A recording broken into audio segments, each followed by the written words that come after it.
I want narco analysis. ఇది Satyavardhan kidnap కేసులో Vallabhaneni Vamsi demand.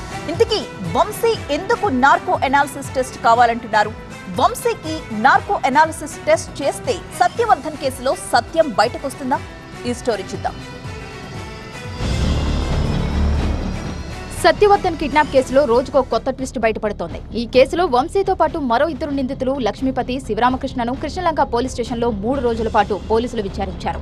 Technical evidence, CC ఫుటేజ్తో పాటు కేసులో ఇతర నిందితుల స్టేట్మెంట్స్ వంశీ ముందు ఉంచి పోలీసులు ప్రశ్నించారు. సత్యవర్ధన్ కిడ్నాప్లో ఎవరి ప్రమేయం ఉందనే దానిపై ఆరా తీశారు. ఈ విచారణలో వంశీ నేరం అంగీకరించాడని పోలీసులు చెబుతుంటే జడ్జి ముందు వంశీ ట్విస్ట్ ఇచ్చారు. అసలు ఈ కేసుతో తనకు సంబంధం లేదని, అవసరమైతే నార్కో అనాలిసిస్ పరీక్షకు సిద్ధమని వల్లభనేని వంశీ అన్నారు. తనకు అనారోగ్య సమస్యలు ఉన్నాయని వేరే బ్యారక్ లో తనకు వసతి కల్పించాలని వంశీ కోరారు. ఒక్కడినే కాకుండా మిగతా ఖైదీలతో కలిపి ఉంచాలని వంశీ కోరడంతో మెమో దాఖలు చేయాలని కోర్టు సూచించింది. కన్ఫైన్మెంట్ లో ఉంచారు అలోన్ గా. ఓఎస్ఎస్ ఫర్టిలిటీలో సైన్స్ ఇంకా ఓఎస్ఎస్ హెల్ప్ తో ఎందరి కలలు నిజమయ్యాయి. In the good hands of science. Mummy daddy అవ్వాలంటే ఓఎస్ఎస్ కి కాల్ చేయండి. సో నాకెవరు అసిస్ట్ చేయట్లేదు నాకు సీజర్స్ వచ్చినప్పుడు, కాబట్టి నన్ను అందరితో 4-5తో కలిపి వేయండి, ఇట్లా కన్ఫైన్మెంట్ సెల్ పనిష్మెంట్ లాగా వేయొద్దు అని అడిగారు, రిక్వెస్ట్ పెట్టారు. గన్నవరం టీడీపీ ఆఫీసుపై దాడి ఘటనలో ఫిర్యాదు చేసిన సత్యవర్ధన్ను బెదిరించి వల్లభనేని వంశీ కేసును తారుమారు చేయాలని చూశారని విజయవాడ సెంట్రల్ ఏసీపీ దామోదర్ వెల్లడించారు.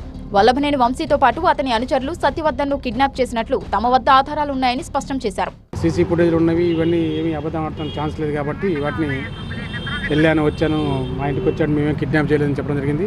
ఆ రోజు నైట్ నా దగ్గర పడుకున్నా అని చెప్పాడు. మా ఇంట్లోనే పడుకున్నాను, తెల్లారి పొద్దున కూడా వెళ్ళాడని చెప్పాడు.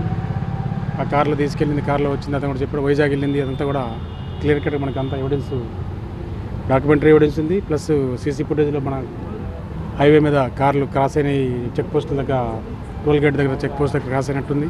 అదేవిధంగా హోటల్లో కానీ, వైజాగ్ హోటల్లో కానీ, వైజాగ్ ఇంట్లో కానీ, అదేవిధంగా భూజాలో భూజా గేట్లో పాస్ దగ్గర కానీ, ఇవన్నీ కూడా.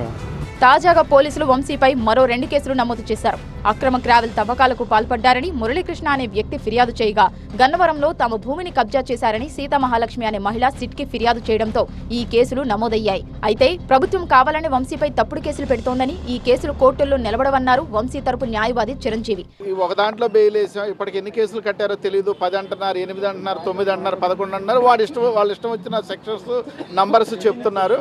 ఇవన్నీ ఫుల్ ఫైనలైజ్గా వాళ్ళు అవన్నీ ఒకటి సమాచారం తీసుకున్నా అన్నీ కలిపి వీ కెన్ ఛాలెంజ్. ఇవన్నీ కూడా రేపు కోర్టులో నిలబడేవి కాదు. ఇప్పుడు సత్యవర్ధన్ ఎలా అయితే సత్యం ఏసీబీ కోర్టులో చెప్పి SC/ST కేసు ఆ పార్టీ ఆఫీసులో తొలగిపోయిందో, భవిష్యత్తులో కూడా అన్నీ అలాగే జరుగుతాయి. 3 రోజుల విచారణలో వంశీ ఏం సహకరించలేదని, ఇంకా పలు విషయాలు ఆయన నుంచి రాబట్టాల్సి ఉండటంతో మరోసారి కస్టడీలోకి తీసుకునేందుకు పోలీసులు ప్రయత్నాలు చేస్తున్నారు.